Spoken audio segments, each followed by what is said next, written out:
ನಮಸ್ಕಾರ ವೀಕ್ಷಕರೇ, ವಿಶೇಷ ಕಾರ್ಯಕ್ರಮಕ್ಕೆ ಸ್ವಾಗತ. ನಾನು ಅಶ್ವಿನಿ ದೇವಾಡಿಗ. ಹಿಂದೂ ಧರ್ಮದಲ್ಲಿ ಹಬ್ಬಗಳಿಗೆ ಬಹಳ ಪ್ರಾಮುಖ್ಯತೆ ಇದೆ, ಪ್ರಾಧಾನ್ಯತೆ ಇದೆ, ಹಾಗೆ ಮಹತ್ವ ಕೂಡ ಇದೆ. ಅದರ ಜೊತೆಯಲ್ಲಿ ಬಹಳ ವಿಶೇಷವಾದಂಥ ಹಬ್ಬ ಅಂತಂದರೆ ಅದು ದೀಪಾವಳಿ.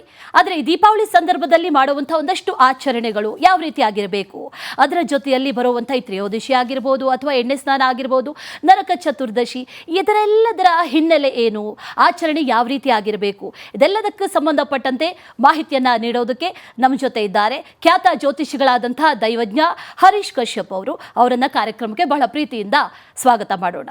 ನಮಸ್ತೆ, ಕಾರ್ಯಕ್ರಮಕ್ಕೆ ಬಹಳ ಪ್ರೀತಿಯ ಸ್ವಾಗತ. ನಮಸ್ಕಾರ. ಈ ದೀಪಾವಳಿ ಅಂತಂದ್ರೆ ನಿಮಗೂ ಕೂಡ ದೀಪಾವಳಿ ಹಬ್ಬದ ಹಾರ್ದಿಕ ಶುಭಾಶಯಗಳು. ಧನ್ಯವಾದ. ದೀಪಾವಳಿ ಅಂತಂದ್ರೆ ಒಂಥರ ಸಡಗರ ಸಂಭ್ರಮ. ಎಲ್ಲಾ ಹಬ್ಬಗಳು ಒಂದು ಕಡೆ ಆದ್ರೆ ದೀಪಾವಳಿಯ ವರ್ಚಸ್ಸೇ ಬೇರೆ ರೀತಿ. ಅದರಲ್ಲೂ ದೀಪಾವಳಿಯನ್ನ 3 ದಿನ ಆಚರಣೆ ಮಾಡ್ತೀವಿ, ಬಹಳ ವಿಶೇಷ. ಈ ಬಾರಿಯ ದೀಪಾವಳಿಯ ವಿಶೇಷತೆಗಳನ್ನ ತಿಳಿಯೋ ಮೊದಲು ಈ ಕಾರ್ತಿಕ ಮಾಸ, ದೀಪಗಳು ಅಂತಂದ್ರೇನೆ ದೀಪಾವಳಿ ಅಂತ ಬರುತ್ತೆ. ಸೊ ಈ ಕಾರ್ತಿಕ ಮಾಸದ ವಿಶೇಷತೆಗಳು, ಅದರ ಜೊತೆಯಲ್ಲಿ ದೀಪಗಳ ಮಹತ್ವ, ಈ ಸಂದರ್ಭದಲ್ಲಿ ದೀಪಗಳನ್ನ ಬೆಳಗೋದು ಯಾಕೆ, ಅದರ ಹಿನ್ನೆಲೆ ಏನಾದರೂ ಇದೆಯಾ, ಅದಕ್ಕೆ ಮಹತ್ವ ಏನಾದರೂ ಇದೆಯಾ, ಅದನ್ನು ತಿಳಿಸ್ಕೊಡೋದಾದ್ರೆ. ರಿಪಬ್ಲಿಕ್ ವಾಹಿನಿಯ ಕನ್ನಡ ವೀಕ್ಷಕ ಬಂಧುಗಳಿಗೆ ನಿಮಗೂ ಕೂಡ ದೀಪಾವಳಿಯ ವಿಶೇಷ ಶುಭಾಶಯಗಳು, ಶುಭಕಾಮನೆಗಳು. ಪುನಃ ದೀಪಾವಳಿ ಬಂದಿದೆ. ನಮಗೆ ನಮ್ಮ ದೇಶದಲ್ಲಿ ಹಬ್ಬ ಅಂದರೆ ದೀಪಾವಳಿ ಅಂತಂತಾನೆ ಹೇಳೋದು. ಇದು ಬಿಟ್ಟರೆ ಒಂದು ಯುಗಾದಿ, ಇದು ಬಿಟ್ಟರೆ ಉತ್ತರಾಯಣದಲ್ಲಿ ಯುಗಾದಿ, ದಕ್ಷಿಣಾಯನದಲ್ಲಿ ದೀಪಾವಳಿ. ಇದರ ಒಂದು ಆ ತಿಂಗಳುಗಳ ವಿಶೇಷವೇ ಆಗಿದೆ. ಹಾಗಾಗಿ ಈ ಜ್ಯೋತಿಷ್ಯದ ಪ್ರಕಾರವೇ, ಪ್ರಾಕೃತಿಯ ಪ್ರಕಾರವೇ ಪ್ರತಿಯೊಂದು ಹಬ್ಬ ಹರಿದಿನಗಳನ್ನು ನಮ್ಮ ಧರ್ಮದಲ್ಲಿ ನಾವು ಆಚರಣೆಗೆ ತಂದುಕೊಂಡಿರತಕ್ಕಂಥದ್ದು. ಯಾವುದೋ ಒಂದು it is not just human celebration ಅಲ್ಲ. ಪ್ರಕೃತಿಯೂ ಇರಬೇಕು, ಅದರಲ್ಲಿ ವಿಜ್ಞಾನವೂ ಇರಬೇಕು, ನಮಗೆ ಆರೋಗ್ಯಕ್ಕೂ ಒಳ್ಳೆಯದಿರಬೇಕು, ಮತ್ತು ದೇವರ ಪೂಜೆಯೂ ಆಗಬೇಕು, ಹೊಟ್ಟೆನೂ ತುಂಬಬೇಕು. ಸೊ ಈ ರೀತಿಯ ಒಂದು ನಾವು ಯೋಚನೆ ಮಾಡಿದ್ರೆ ನಾವು ಎಷ್ಟು ನಾವು ಭಾಗ್ಯವಂತರಿದ್ದೀವಿ. ಎಲ್ಲೋ ಯಾವುದೋ ಒಂದು ಕಡೆ ಹೋಗಿ ಬೇರೆ ಯಾವುದೋ ದೇಶದಲ್ಲಿ ಎಲ್ಲೋ ಇದ್ದರೆ ನಮಗೆ ಇವೆಲ್ಲ ಏನು ಇದರ ಈ ಒಂದು ಒತ್ತಾಸೆ ಏನಿದೆ, ಈ ಒಂದು ಒತ್ತಟ್ಟಿಗೆ ಏನಿದೆ, ಇದರ ಅರ್ಥವೇ ಸನಾತನ ಅಂತ. ಹಾಗಾಗಿ ನಾವು ಇದರ ಒಂದು ಹಬ್ಬ ಯಾಕೆ ಬರ್ತದೆ, ಅದಕ್ಕೆ ಜ್ಯೋತಿಷ್ಯ ಕಾರಣವು ಅಂದರೆ ವಿಜ್ಞಾನವು ಎಲ್ಲವೂ ಒಳಗೊಂಡಿರ್ತಕ್ಕಂಥದ್ದು. ನಿಮ್ಮ ನಿತ್ಯ ಜೀವನವನ್ನು ಒಳಗೊಂಡಿರ್ತಕ್ಕಂಥದ್ದು ಸನಾತನ ಧರ್ಮ. ಖಂಡಿತ. ನಾವು ಪ್ರತಿಯೊಂದು ಹಬ್ಬದಲ್ಲೂ ಇದನ್ನು ನಾವು ನೆನೆಸ್ಬೇಕು, ಮಕ್ಕಳಿಗೆ ಹೇಳಬೇಕು ಮನೆಯಲ್ಲಿ ಈ ರೀತಿ ಇದೆ ಅಂತ. ಸೂರ್ಯನ ಪ್ರಕಾಶದಿಂದ ಈ ಜಗತ್ತು ಇದೆ, ನಾವೆಲ್ಲರೂ ಓದ್ತೇವೆ, ಸೂರ್ಯನಿಲ್ಲದೆ ಜಗತ್ತಿಲ್ಲ ಅಂತ. ಅಂತಹ ಸೂರ್ಯ ಭಗವಂತನು ಕನ್ಯಾ ರಾಶಿಯ 27 ಅಂಶ ಕಳೆದ ಮೇಲೆ ಪಶ್ಚಿಮ ದಿಕ್ಕಿಗೆ ಭೂಮಿಯು ಓಲ್ತದೆ. ಭೂಮಿಯ ಚಲನೆ ಪಶ್ಚಿಮ ದಿಕ್ಕಿನಲ್ಲಿ ಒಂದು ಟಿಲ್ಟ್ ಅಂತ ಏನು ಹೇಳ್ತೀವಿ, ಓಲ್ತದೆ. ಸೊ ಅಂಥ ಸಮಯದಲ್ಲಿ ಭೂಮಿಗೆ ಸೂರ್ಯನ ಶಾಖದ ಪ್ರಮಾಣ ಕಡಿಮೆ ಆಗ್ತದೆ. ಹಾಗಾಗಿ ಪೌರಾತ್ಯರು ಅಂದರೆ ಈಸ್ಟರ್ನ್ ಹೆಮಿಸ್ಫಿಯರಲ್ಲಿ ಇರ್ತಕ್ಕಂಥ ನಮಗೆ ಬಿಸಿಲು ಕಡಿಮೆ, ಅಂದರೆ ಬೆಳಗಿನ ಸಮಯ ಅವಧಿ ಕಡಿಮೆ, ಸೂರ್ಯನ ಶಾಖ ಕಡಿಮೆಯಾಗಿ ಶೀತಲ ವಾತಾವರಣ ಉಂಟಾಗ್ತದೆ. ಪಶ್ಚಿಮ ದೇಶಗಳಿಗೆ ಶೀತ ಪ್ರಭಾವ ಜಾಸ್ತಿ ಆಗ್ತದೆ. ಇದು ವ್ಯತ್ಯಾಸ. ಇದಕ್ಕೆ ನಾವು ಇಷ್ಟೂ ಸಮಯ ಉತ್ತರಾಯಣದಿಂದಲೂ ಅಂದರೆ ಜನವರಿ 14ನೇ ತಾರೀಕಿಂದ ಸುಮಾರು 6-8 ತಿಂಗಳು ನಾವು ಸೂರ್ಯನ ಪ್ರಕಾಶವನ್ನು, ಪ್ರತಾಪವನ್ನು, ಪ್ರಖರತೆಯನ್ನು ಎಲ್ಲವನ್ನೂ ಬಸಿದುಕೊಂಡು ನಾವು ಜೀವನ ಮಾಡಿರ್ತೇವೆ. ಹಾಗಾಗಿ ಈಗ ಈ ಶಾಖದ ಒಂದು ಕೊರತೆ ಏನಿದೆ, ಈ ಶಾಖದ ಕೊರತೆಯನ್ನು ನೀಗಿಸಲಿಕ್ಕೋಸ್ಕರ ನಾವು ದೀಪಗಳ ಆಧಾರವನ್ನು, ನಮಗಿವತ್ತು ಸೋಡಿಯಂ ಲೈಟ್ ಇದೆ, ಎಲ್ಲ ಬಟನ್ ಹಾಕಿದ್ರೆ ಲೈಟ್ ಬರ್ತದೆ, ಈ ಒಂದು 40-50 ವರ್ಷದಿಂದ ನಾವು ಅದನ್ನು ಪಡೆದಿದ್ದೀವಿ ಅಲ್ವಾ? ಆದರೆ ಈ ಹಿಂದೆ ಆ ಕತ್ತಲನ್ನು ನಾವು ಚಿಂತನೆ ಮಾಡಬೇಕು. ಈ ಹಿಂದೆ ಹೇಗಿತ್ತು ಪ್ರಪಂಚ, ಅದು ಆ ಕತ್ತಲೆಯನ್ನು ನಿವಾರಿಸಿಕೊಳ್ಳಿಕ್ಕೋಸ್ಕರ ಗಾಢವಾಗಿರ್ತಕ್ಕಂಥ ಪ್ರತಿದಿನ ರಾತ್ರಿ ಕತ್ತಲೆ ಇದ್ದೇ ಇರುತ್ತಲ್ರಿ ಅಂತಂತ ಯೋಚನೆ ಮಾಡಬಾರ್ದು. ಈ ಕತ್ತಲೆಗೂ ಪ್ರತಿದಿನ ಬರ್ತಕ್ಕಂಥ ಕತ್ತಲೆಗೂ ನಮಗೆ ಈ ಸೋಡಿಯಂ ಲೈಟಿಂದ ನಮಗೆ ಗೊತ್ತಾಗ್ತಾ ಇಲ್ಲ. ಹಾಗಾಗಿ ಈ ದಕ್ಷಿಣಾಯನದ ಮಧ್ಯ ಭಾಗದಲ್ಲಿ ಇರತಕ್ಕಂಥ ಕತ್ತಲೆಯ ಗಾಢತೆ ಜಾಸ್ತಿ ಇರುತ್ತೆ. ಆ ಗಾಢತೆಯ ಜಾಸ್ತಿ ಇರೋದರಿಂದ ಅದನ್ನು ದೀಪಗಳಿಂದ ನಾವು ಅಲಂಕರಿಸುವ, ಇದು ಒಂದು ಮನೋಭಾವ. ಎರಡನೆಯದು, ಇದೇ ಸೂರ್ಯ ಭಗವಂತನಿಗೆ ನಾವು ಹಣತೆಗಳನ್ನು ಹಚ್ಚಿಟ್ಟು ಕೃತಜ್ಞತೆಯನ್ನು ಭಗವಂತನಿಗೆ ಹೇಳ್ತಕ್ಕಂತಹ ಒಂದು ಮನೋಭಾವವು ಕೂಡ ಇದರ ಹಿಂದೆ ಅಡಗಿದೆ. ಎರಡೂ ಕೂಡ ನಾವು ಕತ್ತಲೆಯನ್ನು ಬೆಳಗಬೇಕು, ಕತ್ತಲೆಯಲ್ಲಿ ಬೆಳಗಬೇಕು, ಮತ್ತು ಆ ದೀಪವನ್ನು ಸುಮ್ಮನೆ ಏನೋ ಹಚ್ಚಿಡೋದಲ್ಲ, ಅದು ಭಗವಂತನ ಆರಾಧನೆಯ ಅಂಗವಾಗಿ ಅವನಿಗೆ ನಾವು ಕೃತಜ್ಞತೆಯನ್ನು ಹೇಳ್ತಕ್ಕಂತಹ ಒಂದು ಮನೋಭಾವ ದೀಪಾವಳಿ. ದೀಪಗಳ ಒಂದು ಸಾಲು, ದೀಪಗಳಿಂದ ಬೆಳಗ್ತಕ್ಕಂಥದ್ದು, ಕತ್ತಲನ್ನು ಸೀಳಿಕೊಂಡು ಬರ್ತಕ್ಕಂತಹ ದೀಪಗಳೇನಿದೆ, ಇದರಿಂದ ನಮಗೆ ದೀಪಂ ಚಕ್ಷುರುತ್ತಮಂ ಅಂತಂತ ಈ ಕಾರ್ತಿಕ ಮಾಸ ಕೂಡ ಇವಾಗ ನಡೀತದೆ.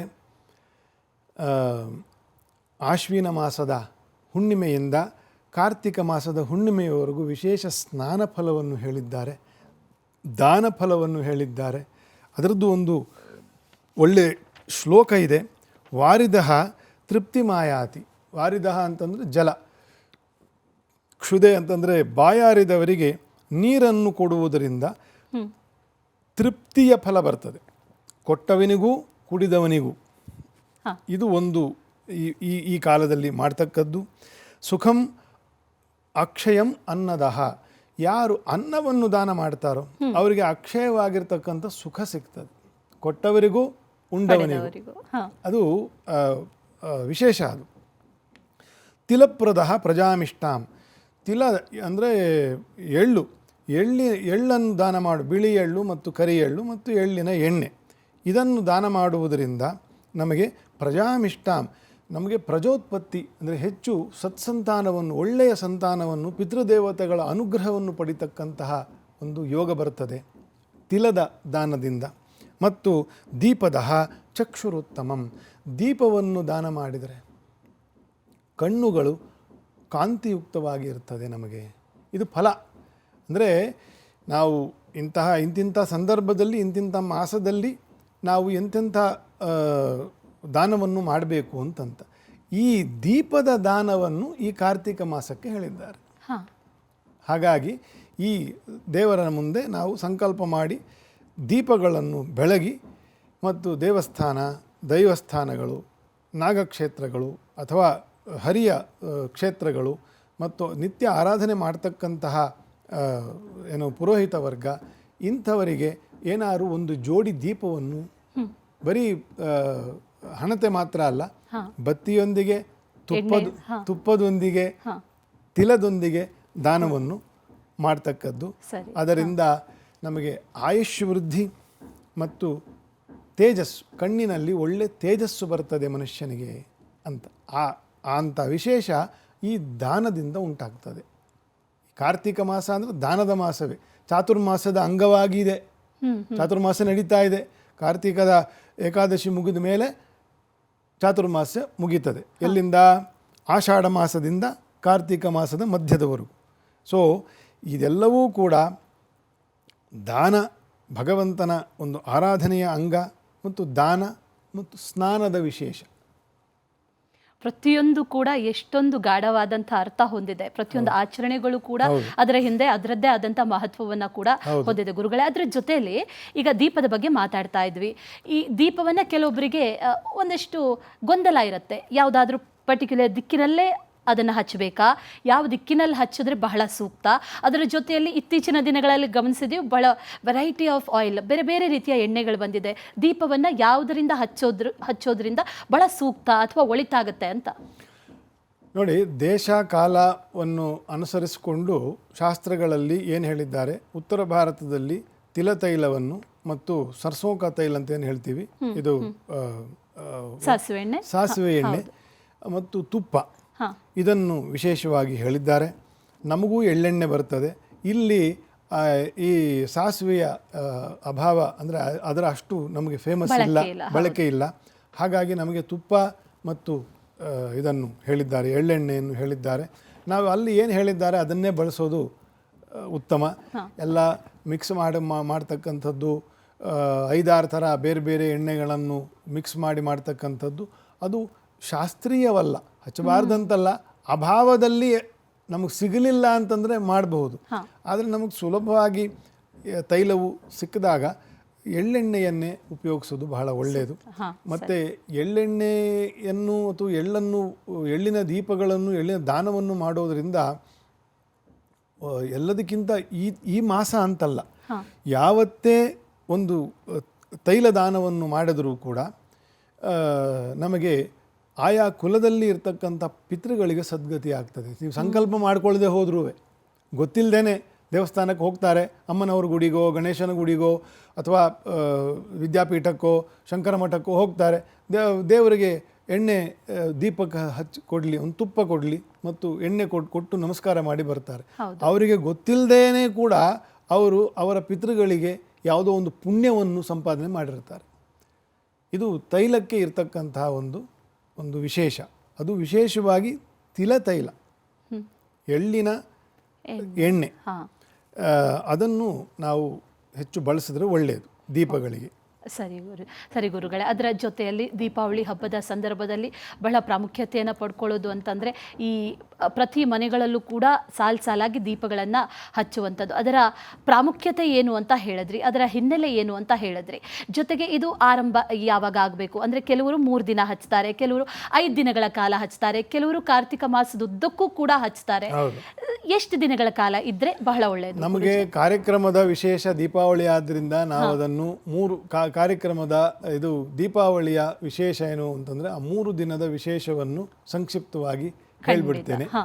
ಅದು ಕಾರ್ತಿಕ ಮಾಸದಲ್ಲಿ ಪೂರ್ತಿ ತಿಂಗಳು ತುಳಸಿಯ ಮುಂದೆ 2, ಬಾಗಿಲಿನ ಮುಂದೆ 2 ಇಡ್ತಕ್ಕಂಥದ್ದು ಒಂದು ಶುಭ ಲಕ್ಷಣ.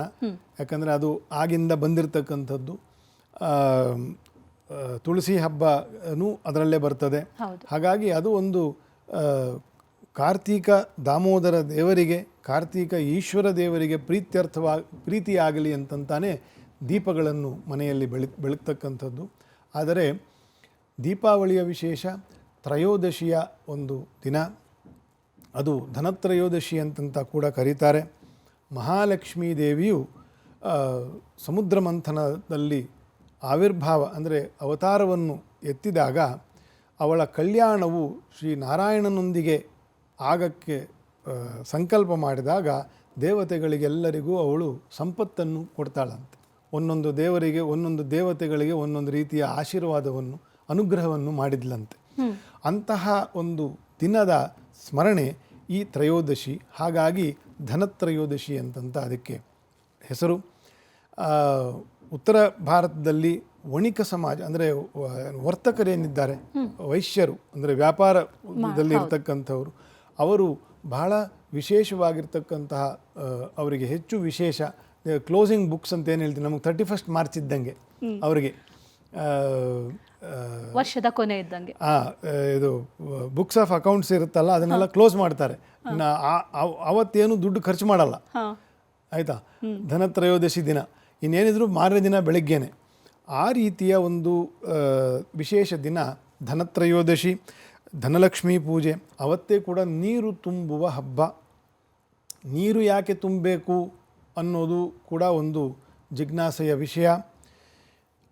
ಕ್ಷೀರಸಾಗರ ಅನ್ನೋದು ನಿಮ್ಮ ಕಲ್ಪನೆಗೆ ಒಂದು ಮಿಲ್ಕಿ ವೇ ಅಂತ ಏನು ಸೈನ್ಸ್ನಲ್ಲಿ ಹೇಳಿದ್ದಾರೆ ಈಗ, ಅದನ್ನು ಸಹಸ್ರಾರು ವರ್ಷದ ಹಿಂದೆಯೇ ನಮ್ಮ ಪುರಾಣಗಳಲ್ಲಿ ಅದನ್ನು ಕ್ಷೀರಸಾಗರ ಅಂತಂತ ಕರೆದಿದ್ದಾರೆ. ಬರೀ ಕಣ್ಣಿಗೆ ಕಾಣೋದಿಲ್ಲ, ಅದಕ್ಕೆ ವಿಶೇಷವಾದ ದುರ್ಬೀನು ಬೇಕು. ಅಂತಹ ಕ್ಷೀರ ಸಮುದ್ರದಲ್ಲಿ ಈ ಪೃಥ್ವಿಯ ಮಹತ್ತತ್ವ, ಪೃಥ್ವಿಯ ಬೇಕಾಗಿರ್ತಕ್ಕಂಥ ವನಸ್ಪತಿ, ಔಷಧಿಗಳು, ಸೂರ್ಯ ಚಂದ್ರರು, ಇತರೆ ಗ್ರಹರು, ಇತರೆ ಶಕ್ತಿ ದೇವತೆಗಳು ಎಲ್ಲ ಹುಟ್ಟಿರ್ತಕ್ಕಂಥದ್ದು ಕ್ಷೀರ ಸಮುದ್ರದಿಂದ. ಈ ಕ್ಷೀರ ಸಮುದ್ರವನ್ನು ಕಡೆದಾಗ ಏನಿತ್ತು ಈ ಪ್ರಪಂಚ ಅಂದರೆ ಬರೀ ಜಲಮಯವಾಗಿತ್ತು ಅಂತಂತ. ಹೌದು. ಕ್ಷೀರ ಸಮುದ್ರ ಅಂತಂದರೆ ಇನ್ನು ಸಪ್ತ ಬಗೆಯ ಸಮುದ್ರಗಳಿದೆ, ಆಯಿತಾ. ದಧಿ ಸಮುದ್ರ, ನಾವಿರೋದು ಲವಣ ಸಮುದ್ರದಲ್ಲಿ, ಆಯಿತಾ. ಇದ್ರ ಕೆಳಗಡೆ ಇನ್ನೂ ಬೇರೆ ಸಮುದ್ರ ಇದೆ, ಏನು ಸುರ ಸಮುದ್ರ ಇದೆ ಕೆಳಗಡೆ. ನಮ್ಮ ಮೇಲುಗಡೆ ಏನು ದಧಿ ಸಮುದ್ರ ಇದೆ. ದಧಿ ಅಂದರೆ ಮೊಸರು. ಅದಾದಮೇಲೆ ಕ್ಷೀರ ಸಮುದ್ರ, ಆಮೇಲೆ ಶುದ್ಧೋದಕ ಇದೆ. ಶುದ್ಧೋದಕ ಸಮುದ್ರ, ಅಲ್ಲಿ ಶ್ವೇತದ್ವೀಪ ಅಂತಕ್ಕಂಥ ಒಂದು ದಿವ್ಯ ಲೋಕ ಇದೆ. ಅಲ್ಲಿ ಮಹಾವಿಷ್ಣು ಶ್ವೇತದ್ವೀಪದಲ್ಲಿ ಅನಂತಶಯನದ ಮೇಲೆ ಮಲಗಿರ್ತಾನೆ, ಆಯಿತಾ. ಈ ರೀತಿಯ ಸಪ್ತ ಸಮುದ್ರಗಳ ವರ್ಣನೆ ನಮ್ಮ ಭಾಗವತ ಪುರಾಣದಲ್ಲಿ, ವಿಷ್ಣು ಪುರಾಣದಲ್ಲಿ ವಿಶೇಷವಾಗಿ ವರ್ಣನೆ ಮಾಡಿದ್ದಾರೆ. ಅಂತಹ ಒಂದು ಕ್ಷೀರ ಸಮುದ್ರವನ್ನು ಕಡೆದಾಗ ಬರೀ ಜಲವೇ ಜಲವಾಗಿತ್ತು ಜಗತ್ತು. ಹಾಗಾಗಿ ನಾವೆಲ್ಲರೂ ಜಲದಿಂದ ಹುಟ್ಟಿರ್ತಕ್ಕಂಥವ್ರು. ನಾವೇನೋ ಅವತ್ತು ತೊಟ್ಟಿಯನ್ನು, ಹಂಡೆಯನ್ನು, ಇವತ್ತು ಯಾರ ಮನೇಲೂ ತೊಟ್ಟಿಯೂ ಇಲ್ಲ, ಹಂಡೆಯೂ ಇಲ್ಲ ಬೆಂಗಳೂರಿನಲ್ಲಿ ಅಟ್ಲೀಸ್ಟ್, ಆಯಿತಾ. ಆದರೆ ಸಾಂಪ್ರದಾಯಿಕವಾಗಿ ಅಷ್ಟು ಮಾತ್ರ ತುಂಬಿ ಅದನ್ನು ಪೂಜಿಸಬೇಕು. ಅದನ್ನು ಏನಂತಂದರೆ, ನಮ್ಮ ಬದುಕೆಲ್ಲ ನಿಂತಿರೋದು ಈ ನೀರಿನ ಮೇಲೆ. ಈ ನೀರು ಕ್ಷೀರ ಸಮುದ್ರದಿಂದ ಉಂಟಾಗಿರ್ತಕ್ಕಂತಹದ್ದು ಈ ನದಿಗಳು, ಯಾವುದು ಗಂಗಾದಿ ತೀರ್ಥಗಳು. ಮತ್ತು ನಾವಿರ್ತಕ್ಕಂಥದ್ದು ಲವಣ ಸಮುದ್ರದಲ್ಲಿ. ಅಂದರೆ ಈ ಸಮುದ್ರ ನಮ್ಮ ಭೂಮಿಯು ಸುತ್ತುವರೆದಿರ್ತಕ್ಕಂಥದ್ದು ಉಪ್ಪಿನ ಸಮುದ್ರದಲ್ಲಿ. ಈ ಉಪ್ಪಿನ ಸಮುದ್ರದಲ್ಲಿ ಈ ಸಿಹಿ ನೀರನ್ನು ಇಟ್ಟು ನಮ್ಮನ್ನು ಜೀವಂತವಾಗಿ ಇಡಲಾಗಿದೆ. ನಾನೇ ಬದುಕ್ತಾ ಇದ್ದೀನಿ ಅಂತ ಅಂದ್ಕೊಂಡಿರ್ತಾನೆ ಮನುಷ್ಯ. ಇದೆಲ್ಲ ತಿಳ್ಕೋಬೇಕು. ನಾನೇ ಬದುಕ್ತಾ ಇದ್ದೀನಿ ಅನ್ನೋಕ್ಕೆ ಏನು ಅರ್ಥ ಇದೆ? ಏನೂ ಅರ್ಥ ಇಲ್ಲ. ಅವನು ಇಟ್ಟಿದ್ದಾನೆ, ನಾವಿದ್ದೀವಿ ಅಷ್ಟೇನೆ, ನಿಜ. ಹಾಗಾಗಿ ಈ ಎಲ್ಲವೂ ಕೃತಜ್ಞತೆ. ನಮಗೆ ಒಂದು ಹಂಡೆಗೆ, ಒಂದು ತೊಟ್ಟಿಗೆ, ಒಂದು ನೀರಿಗೆ, ಒಂದು ಕಾಲುವೆಗೆ, ಎಲ್ಲದಕ್ಕೂ ಪೂಜೆ ಮಾಡ್ತಾರಪ್ಪ ಇವರು ಹೋಗಿ ಅಂತಂತ ಆಕ್ಷೇಪ ಮಾಡ್ತಕ್ಕಂಥವ್ರನ್ನು ನೋಡ್ತೇವೆ. ಆದರೆ ಅವರೆಲ್ಲ ತಿಳ್ಕೋಬೇಕು, ಇದೆಲ್ಲ ಇರೋದರಿಂದ ನಾವು ಬದುಕಿದ್ದೇವೆ. ನಿಜ. ನಾವು ಅದಕ್ಕೆ ಕೃತಜ್ಞತೆ ಹೇಳಬೇಡವೇ? ಖಂಡಿತ. ಸೊ ಆ ರೀತಿಯ ಮನೋಭಾವ ಸನಾತನ ಧರ್ಮದ ಅಂಗ. ಅದೇ ಇಲ್ಲದೆ ಹೋದರೆ ಏನು ಪ್ರಯೋಜನ ಅಲ್ವಾ? ಫಾರಿನರ್ಸ್ ಕೂಡ ಯಾವುದೋ ಎಲ್ಲರ ಹೆಸರಿಗೂ ಒಂದು ಡೇ ಮಾಡಿ ಕೃತಜ್ಞತೆ ಹೇಳ್ತಾರೆ. ಅವ್ರಿಗಿಂತ ಕಡೆ ಆಗಿ ಹೋಗ್ತೀವಿ ನಾವು, ಥ್ಯಾಂಕ್ಸ್ ಗಿವಿಂಗ್ ಡೇ ಅಲ್ವಾ? ನಾನು ಗೌರವಿಸ್ತೀನಿ ಅವ್ರದ್ದು ಅದನ್ನೂ, ಆಯಿತಾ. ಅವ್ರು ಯಾವುದೆಲ್ಲದನ್ನೂ ನಾವು ಗೌರವಿಸಬೇಕೋ ಅದೆಲ್ಲವೂ ಕೂಡ ಭಗವಂತನ ಕಾಣಿಕೆ. ಹಾಗಾಗಿ ಕ್ಷೀರ ಸಮುದ್ರದ ಉತ್ಪತ್ತಿಯಾಗಿರ್ತಕ್ಕಂತಹ ಧನಲಕ್ಷ್ಮೀ ದೇವಿಯನ್ನು, ಆ ಲಕ್ಷ್ಮೀ ಸ್ವರೂಪವಾಗಿರ್ತಕ್ಕಂಥ ಜಲದುರ್ಗೆ ಅಂತ ಹೆಸರು. ಆ ಜಲವು ಇರೋದರಿಂದ ಜಲವೇ ಸಕಲ ಕುಲಕ್ಕೆ ತಾಯಲ್ಲವೇ ಅಂತಾರೆ ಯಾರು, ಕನಕದಾಸರು, ಆಯಿತಾ. ಅದ್ಭುತವಾದ ಮಾತಲ್ಲ. ಜಲವೇ ಸಕಲ ಕುಲಕ್ಕೆ ತಾಯಲ್ಲವೇ, ಜಲದ ಕುಲವನೇನಾದರೂ ಬಲ್ಲಿರ ಅಂತ ಬ್ಯೂಟಿಫುಲ್ ಇರ್ತಕ್ಕಂತಹ ಒಂದು ಒಂದು ಚಿಂತನೆ. ಆ ಜಲಪೂರಣ ಅಂತ. ಅದಕ್ಕೆ ಜಲವನ್ನು ತುಂಬಬೇಕು, ಅದನ್ನು ಲಕ್ಷ್ಮೀ ಪೂಜೆಯೆಂದು ಮಾಡಿ, ಜಲದುರ್ಗಾದೇವಿ ಲಕ್ಷ್ಮೀ ಪೂಜೆಯನ್ನು ಮಾಡಿ, ಮತ್ತು ನಮ್ಮಲ್ಲಿರ್ತಕ್ಕಂಥ ಏನು ಬೆಳ್ಳಿ ಬಂಗಾರ ಕಾಸು ಎಲ್ಲ ಏನಿದೆ ಅದನ್ನೆಲ್ಲ ಇಟ್ಟು ಒಂದು ಕಳಶದಲ್ಲಿ ಇಟ್ಟು ಅದನ್ನು ಷೋಡಶೋಪಚಾರದಿಂದ ಪೂಜಿಸಿ, ಯಥಾಶಕ್ತಿ ತಂಬಿಟ್ಟು ಅಥವಾ ಸಿಹಿಯಿಂದ ನೈವೇದ್ಯವನ್ನು ಮಾಡಿ ಮಕ್ಕಳು ಮರಿಗೆ ಹಿರಿಯರಿಗೆ ಕೊಟ್ಟು ನಮಸ್ಕಾರ ಮಾಡ್ತಕ್ಕಂಥದ್ದು. ಇದು ಧನತ್ರಯೋದಶಿಯ ಅಂಗ. ಇವತ್ತಿನ ಕಾಲದಂತೆ ಅಥವಾ ಇತ್ತೀಚಿನ ಕಾಲದಂತೆ ಹಣವನ್ನೇ ಲಕ್ಷ್ಮಿ ಅಂತ ಪೂಜೆ ಮಾಡುವುದು ಶಾಸ್ತ್ರೀಯವಲ್ಲ. ಲಕ್ಷ್ಮಿಯ ಪ್ರಸಾದವಾಗಿ ನಮಗೆ ಕೊಟ್ಟಿರ್ತಕ್ಕಂಥ ಸಂಪತ್ತನ್ನು ಅವಳ ಒಂದು ಪ್ರತಿರೂಪವಾಗಿ ಅದನ್ನು ಪಕ್ಕದಲ್ಲೇ ಇಡಬೇಕೇ ಹೊರತುವೆ ನೋಟುಗಳನ್ನ ಇಟ್ಟುಬಿಡೋದು. ಅದು ಯಾರ್ಯಾರು ಮುಟ್ಟಿರ್ತಾರೋ, ಎಲ್ಲೆಲ್ಲಿ ಇಟ್ಟುಕೊಂಡಿರ್ತಾರೋ, ಯಾವ್ಯಾವ ಕಳ್ಳರಿಂದ ನಮ್ಮ ಜೋಬಲ್ಲಿರೋ ದುಡ್ಡು ಹರಿದಾಡ್ತಾ ಇರುತ್ತೋ ಅಲ್ವಾ. ಮತ್ತು ಅದರ ಮೇಲೆ ಯಾರ್ಯಾರ್ದು ಫೋಟೋಗಳು ಬೇಕೋ ಬೇಡವೋ ಅಂತಂತ ಇಂಥವ್ರನ್ನೆಲ್ಲ ಹೋಗಿ ದೇವರ ಮಂಟಪದಲ್ಲಿ ಇಟ್ಟು ಅದನ್ನು ಅಲಂಕಾರ ಪೂಜೆ ಮಾಡೋದು, ಇದೆಲ್ಲ ಅಜ್ಞಾನ. ಅಜ್ಞಾನ ಅಂದರೆ ಗೊತ್ತಿಲ್ಲದೆ ಮಾಡ್ತಕ್ಕಂಥದ್ದು. ಹಾಗಾಗಿ ನೋಟ್ ಬಂಡಲ್ಗಳನ್ನೆಲ್ಲ ಇಟ್ಟು ಪೂಜೆ ಮಾಡೋದು ಅದು ಒಳ್ಳೆಯದಲ್ಲ. ಅದಕ್ಕೆ ಕಾರಣವಾಗಿರ್ತಕ್ಕಂಥ ಸಂಪತ್ತೇನಿದೆ, ಧಾನ್ಯ, ಉತ್ತಮವಾಗಿರ್ತಕ್ಕಂಥ ಸ್ವರ್ಣ ಮತ್ತು ರಜತ ಅಂದರೆ ಬೆಳ್ಳಿ, ಮತ್ತು ಕಾಯಿನ್ಸ್ಗಳು ಏನು ಇಟ್ಕೊಂಡಿರ್ತೀರಿ, ಹೊಸ ಕಾಯಿನ್ಗಳು ಇತ್ಯಾದಿ, ಇದನ್ನೆಲ್ಲ ಒಟ್ಟಿಗೆ ಇಟ್ಟು ಅದಕ್ಕೆ ಕಳಶವನ್ನು ಇಟ್ಟು ಅದರ ಮುಂದೆ ಪೂಜೆ ಮಾಡಬೇಕು, ನೋಟುಗಳನ್ನೆಲ್ಲ ಅಲ್ಲ, ಆಯಿತಾ. ಅದು ಒಂದು ಇದರ ಅಂಗವಾಗಿ ಧನಲಕ್ಷ್ಮಿ ಪೂಜೆ. ಮತ್ತು ಅವತ್ತು ಯಮದೀಪದಾನ ಅಂತಂತ ಕೂಡ ಒಂದು ಶಾಸ್ತ್ರದಲ್ಲಿ ಇದೆ. ಮನೆಯಲ್ಲಿ ದಕ್ಷಿಣದ ದಿಕ್ಕಿಗೆ ಒಂದು ಜೋಡಿ ದೀಪವನ್ನು ಇಟ್ಟು ಯಮದೇವರನ್ನು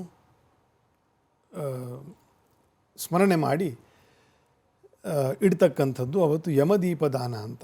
ಅದೇನಕ್ಕೆ ಬಂತು ಯಮದೀಪದಾನ ಅಂತಂದರೆ, ಪಿತೃಲೋಕವು ನಮಗೆ ಚಂದ್ರಮಂಡಲದ ಕೆಳಗಡೆ ದಕ್ಷಿಣ ದಿಕ್ಕಿನಲ್ಲಿ ಬರ್ತದೆ. ಹಾಗಾಗಿ ಪಿತೃಕಾರ್ಯವನ್ನು ಮಾಡಬೇಕಾದ್ರೆ ದಕ್ಷಿಣ ದಿಕ್ಕಿಗೆ ತಿರುಗಿಕೊಂಡು ಜನವಾರವನ್ನು ಎಡಗಡೆ ಹಾಕಿಸಿ ತರ್ಪಣ ಮಾಡಿಸ್ತಾರೆ ಅಥವಾ ಪಿಂಡದಾನವನ್ನು ಮಾಡೋದು. ಅದು ಒಂದು ಇದು.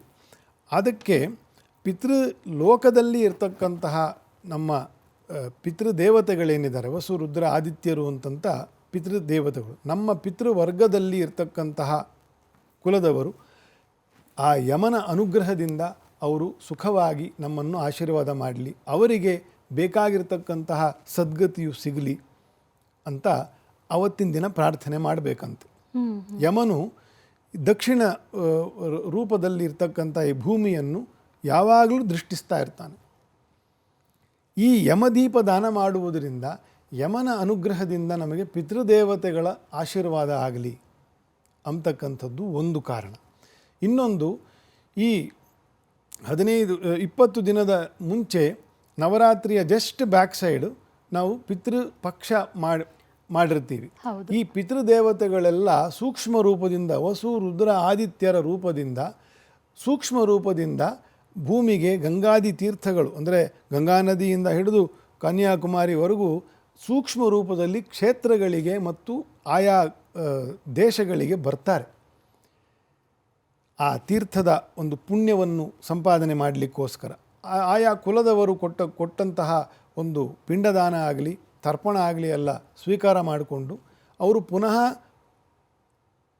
ತಮ್ಮ ಪಿತೃಲೋಕಕ್ಕೆ ವಾಪಸ್ ಹೋಗ್ತಾರೆ. ಸೂಕ್ಷ್ಮ ರೂಪದಿಂದ ನಮ್ಮ ಪಿತೃವರ್ಗಕ್ಕೆ ಆಶೀರ್ವಾದ ಮಾಡ್ತಕ್ಕಂಥವರು ಪಿತೃದೇವತೆಗಳು. ನಮ್ಮ ಪಿತೃಗಳೇ ಪಿತೃದೇವತೆಗಳಲ್ಲ, ಪಿತೃದೇವತೆಗಳಿಂದ ನಮ್ಮ ಪಿತೃವರ್ಗದವರು ಸದ್ಗತಿ ದುರ್ಗತಿ ಇತ್ಯಾದಿಗಳನ್ನೆಲ್ಲ ಪಡ್ತಾರೆ ಅವರವರ ಕರ್ಮಾನುಸಾರ. ಹಾಗಾಗಿ ಅವರು ಇನ್ನು ಈ ಕಾರ್ತಿಕ ಮಾಸದಲ್ಲಿ ಪಿತೃಲೋಕಕ್ಕೆ ತೆರಳ್ತಾರಂತೆ. ಈ ವಾಪಸ್ ಹೋಗ್ತಾ ಈ ಪಿತೃದೇವತೆಗಳು. ಸೊ ಆ ಪಿತೃದೇವತೆಗಳು ಕ್ಷೇಮವಾಗಿ ಪುನಃ ನಮಗೆ ಬಂದು ಆಶೀರ್ವಾದ ಮಾಡಿದ್ದಕ್ಕೆ ಆ ಪಿತೃದೇವತೆಗಳಿಗೆ ಈ 2 ದೀಪವನ್ನು, ಇದರ ಬೆಳಕನ್ನು ಅವರಿಗೆ ದಾನ ಮಾಡ್ತಕ್ಕಂಥದ್ದು ಅಂತ. ಇದೂ ಕೂಡ ಶಾಸ್ತ್ರದಲ್ಲಿ ಹೇಳಿದ್ದಾರೆ. 2 ಕಾರಣವನ್ನು ಹೇಳಿದ್ದಾಯಿತು. ಒಂದು ಯಮನಿಗೆ, ಇನ್ನೊಂದು ಪಿತೃದೇವತೆಗಳಿಗೆ. ಪಿತೃದೇವತೆಗಳು ಯಾಕೆ ಅಂತಂದರೆ ಅವರ ಯಾನ ಇನ್ನು ಪಿತೃಲೋಕಕ್ಕೆ ಸಾಗ್ತದೆ ಈ ಕಾರ್ತಿಕ ಮಾಸದಲ್ಲಿ. ಅವರನ್ನು ಕೂಡ ಪುನಃ ಸ್ಮರಣೆ ಮಾಡಿಕೊಂಡು ಅವರಿಂದ ಆಶೀರ್ವಾದವನ್ನು ನಾವು ಬೇಡ್ಕೊಳ್ತಕ್ಕಂಥದ್ದು. ಹಾಗಾಗಿ ಇದು ಯಮ ದೀಪ ದಾನ ನಮಗೆ ಧರ್ಮ ಮಾರ್ಗವನ್ನು ತೋರಿಸಲಿ, ಯಾವಾಗಲೂ ಪಿತೃದೇವತೆಗಳ ಅನುಗ್ರಹದಿಂದ ನಮ್ಮ ಸಂತತಿಯು ಬೆಳೀಲಿ ಅಂತಕ್ಕಂಥದ್ದು ಮುಖ್ಯವಾಗಿರ್ತಕ್ಕಂಥ ಒಂದು ಪ್ರಾರ್ಥನೆ. ಮತ್ತು ಮಾರನೇ ದಿನ ನರಕ ಚತುರ್ದಶಿ, ಇದು 2ನೇ ಭಾಗ. ನರಕ ಚತುರ್ದಶಿ ಅಂತಂತಂದರೆ ನರಕಾಸುರ, ಜರಾಸಂಧನನ್ನು ನರಕಾಸುರ ಅಂತಂತ ಕರಿತಾ ಇದ್ದರು ಮಹಾಭಾರತದಲ್ಲಿ. ಎಲ್ಲರಿಗೂ ಗೊತ್ತಿದೆ ಅದರ ಕಥೆಯೆಲ್ಲ. ಈ ನರಕಾಸುರನನ್ನು ಸಂಹಾರ ಮಾಡ್ತಕ್ಕಂಥ ಒಂದು ಸ್ಮರಣೆ ಈ ನರಕ ಚತುರ್ದಶಿ. ಅವತ್ತು ತೈಲಾಭ್ಯಂಜನ. ಹೌದು, ನೀವಾಗಲೇ ಕೇಳಿದ್ರಿ, ನಾವು ಎಣ್ಣೆ ಹಚ್ಚಿ ಸ್ನಾನ ಮಾಡಬೇಕು ಇತ್ಯಾದಿ ಅಂತ. ಈ ತೈಲಾಭ್ಯಂಜನವೂ ಕೂಡ ಒಂದು ಅರಿಷ್ಟ ಪರಿಹಾರ ಅಂತಂತ. ಆಯಿತಾ, ಮಾನಸಿಕವಾಗಿರ್ತಕ್ಕಂಥ ದುರಿತಗಳು, ಮೆಂಟಲ್ ಟೆನ್ಷನ್ ಅಂತ ಏನು ಹೇಳ್ತೀವಿ, ಅದನ್ನು ಮನೋದುರಿತ ಅಂತ ಕರಿತೀವಿ ನಾವು. ಅದನ್ನು ತೈಲವನ್ನು ಹಚ್ಚಿಕೊಂಡು ಬಿಸಿ ನೀರಲ್ಲಿ ಸ್ನಾನ ಮಾಡಿ ಸೂರ್ಯ ದರ್ಶನವನ್ನು ಮಾಡಿದರೆ ಮನೋದುರಿತಗಳು ಪರಿಹಾರ ಅಂತ. ನೀವು you can do it any day, ಯಾವತ್ತು ಮಾಡಿದ್ರೂ ಪರಿಹಾರನೇ. ಕಾರ್ತಿಕ ಮಾಸದಲ್ಲಿ ಆಗಲೇ ಹೇಳಿದಂತೆ ಗೋಚಾರ ವಿಶೇಷದಲ್ಲಿ ಸ್ನಾನವು ಬಹಳ ವಿಶೇಷ. ಇನ್ನೊಂದು ಅರಿಷ್ಟ ಏನು ಅಂತಂತಂದರೆ, ಯಾರಾದರೂ ಅನಿಷ್ಟ ವ್ಯಕ್ತಿಯು ಸತ್ತರೆ ನಮಗೆ ಮನಸ್ಸಿಗೆ ಏನು ಪೀಡೆ ಬಿಡ್ತು ಅಂತ ಅನಿಸ್ತದೆ ಅಲ್ವಾ? ಎಲ್ಲರಿಗೂ ಅಷ್ಟೇ. ಒಬ್ಬ ಕೆಟ್ಟ ವ್ಯಕ್ತಿ, ಒಬ್ಬ ಅನಿಷ್ಟ ವ್ಯಕ್ತಿ ಅವನು ಸತ್ತ ಅಂದರೆ ತಲೆ ತೊಳ್ಕೊಳ್ಬೇಕು ಅಂತ. ಅನ್ನೋದೊಂದು ಇದೆ. ಹಾಗೆ ನರಕಾಸುರ ಅಂತಕ್ಕಂತಹ ಒಂದು ಅನಿಷ್ಟ ಅಸುರ ಅವತ್ತು ಸತ್ತ ಅಂತ ಆಗ ಅದನ್ನು ಉತ್ಸವವನ್ನು ಮಾಡಿದರು ಕೃಷ್ಣನ ಕಾಲದಲ್ಲಿ. ಮತ್ತು ಪಾಂಡವರು ಮತ್ತು ಕೃಷ್ಣರ ಒಂದು ಪೂಜೆ ಮಾಡಿ, ನೀವು ಇಂತಹ ನರಕನಿಂದ ನಮ್ಮನ್ನು ಪಾರು ಮಾಡಿದ್ರಿ, 16,000 ಸ್ತ್ರೀಯರು, 16,000 ಹುಡುಗರು, ಇವರೆಲ್ಲರನ್ನೂ ರಕ್ಷಣೆ ಮಾಡಿರ್ತಕ್ಕಂಥದ್ದು ನಾನಾ ಪ್ರಕಾರದಲ್ಲಿ. ಸೊ ಅಂತಹ ಒಂದು ನರಕಾಸುರನ ಸಂಹಾರ ಆಗಿರ್ತಕ್ಕಂಥದ್ದು. ಇವತ್ತು ನಾವು ಯಾಕೆ ಹಚ್ಚಿಕೊಂಡು ಮಾಡ್ತೇವೆ ಅಂತಂದರೆ, ಒಂದು ಅದರ ಸ್ಮರಣೆ, ಪುರಾಣದ ಸ್ಮರಣೆ, ಭಗವಂತನ ನಾಮ, ಭಗವಂತನ ಗುಣ, ಭಗವಂತನ ಲೀಲೆ, ಭಗವಂತನ ಧಾಮ, ಈ 4 ನಾವು ಯಾವಾಗಲೂ ಸ್ಮರಣೆ ಮಾಡ್ತಿರಬೇಕು. ಇದು ಲೀಲೆಗೆ ಬಂತು. ಈ ಲೀಲೆಯನ್ನು ಸ್ಮರಣೆ ಮಾಡ್ತಕ್ಕಂಥದ್ದು, ಅದನ್ನು ಆ ಪುಟ್ಟ ಕಥೆಯನ್ನು ಮಹಾಭಾರತದ ಪುಸ್ತಕದಲ್ಲಿ ತಗೊಂಡು ಅದನ್ನು ಓದ್ಕೊಳ್ತಕ್ಕಂಥದ್ದು ಕೂಡ ಅನೇಕರು ಮಾಡ್ತಾರೆ. ಇದು ಒಂದು ಭಾಗ. ಎರಡನೇ ಭಾಗ ಏನು ಅಂತಂದರೆ, ನಾವು ಕೂಡ ನರಕ ಭಾಗಿಗಳೇ. ಯಾಕಂದರೆ ನರಕ ಅಂತಂದರೆ ಬೇರೆ ಏನೂ ಇಲ್ಲ, ನಮ್ಮ ಮನಸ್ಸಿನಲ್ಲಿ ಇರತಕ್ಕಂತಹ ರಾಗರಂಜನೆಗಳೇನಿದೆ ಅದೇ ನರಕ. ನಮ್ಮ ಕಿವಿಯಿಂದ ನಾವು ಕೇಳ್ತಕ್ಕಂತಹ ಕೆಟ್ಟ ಶಬ್ದಗಳೇನಿದೆ ಅದೇ ನರಕ. ನಿಜ, ಹೌದು. ನಮ್ಮ ಕಣ್ಣಿನಿಂದ ನೋಡ್ತಕ್ಕಂತಹ ಅನಿಷ್ಟ ವೃತ್ತಿಗಳೇನಿದೆ ಅದೇ ಒಂದು ನರಕ. ಇದೆಲ್ಲವೂ ಕೂಡ ನರಕವೇ. ಇದನ್ನು ನಾವು ಪರಿಹಾರ ಮಾಡಿಕೊಳ್ಬೇಕು. ಈ ಪರಿಹಾರದ ರೂಪ ಯಾರು ಪರಿಹಾರ ಮಾಡೋದು? ನರಕಾಸುರಾಂತಕಃ ಅಂತ ಕೃಷ್ಣನನ್ನು ಕರಿತಕ್ಕಂಥದ್ದು. ಆ ನರಕನನ್ನು ನೀನೇ ಸಂಹಾರ ಮಾಡಬೇಕು. ನನ್ನಲ್ಲಿ ಇರ್ತಕ್ಕಂತಹ ಪಾಪ ವೃತ್ತಿಗಳೇನಿದೆ ಅದು ಕೂಡ ಉಂಟಾಗೋದು ನನ್ನ ಇಂದ್ರಿಯಗಳ ಮೂಲಕವೇ. ಹಾಗಾಗಿ ಇದನ್ನು ಪರಿಹಾರ ಮಾಡ್ತಕ್ಕಂಥದ್ದು ಶ್ರೀಕೃಷ್ಣ. ನರಕಾಂತಕನಾಗಿರ್ತಕ್ಕಂಥ ನಿನ್ನಿಂದಲೇ ಸಾಧ್ಯ. ನನಗಷ್ಟು ಸಾಮರ್ಥ್ಯ ಇದ್ದಿದ್ದರೆ ನಿನ್ನ ಅವಶ್ಯಕತೆ ಯಾಕಿತ್ತು?